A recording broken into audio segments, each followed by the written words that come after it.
Hi අපි අද බලමු අඹ උයන හැටි. පොල් කිරි නැතුව මිරිසට උයලා දවස් දෙකක් තියාගන්නත් පුළුවන් මේ විදිහට ඉවුවම.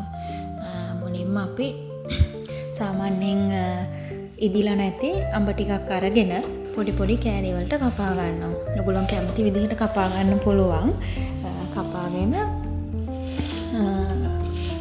මිරිස් කුඩු, එතකොට කහ කුඩු, ගම්මිරිස්, ලුණු, මස් වලට දාන 3-5 මස් කරේ මොනවා හරි තියනනම් ඒවා දාලා ඔක්කොම එකට දාලා හොඳට 3-5 ටික දාලා පොඩ්ඩක් අත ගාලා තියන්න. විනාඩි 5ක් 10ක් තියන්න.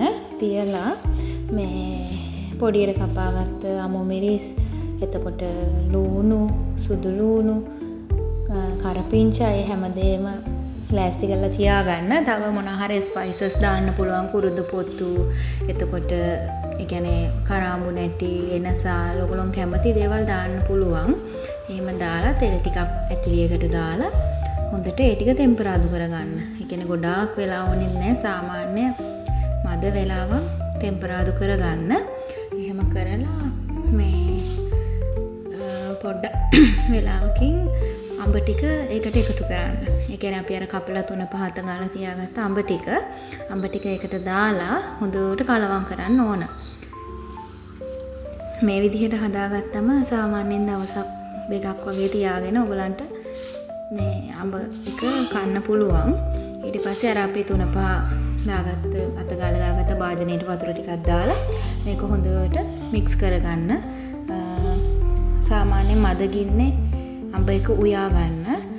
අන්තිමට වතුර ටිකක් දාලා වහලා තියන්න තමයි ඕනේ. ටිකක් වෙලා ඒ කියන්නේ සාමාන්‍යයෙන් විනාඩි 20ක් වගේ යනකොට අඹ ටික හොඳට තැම්බෙනවා.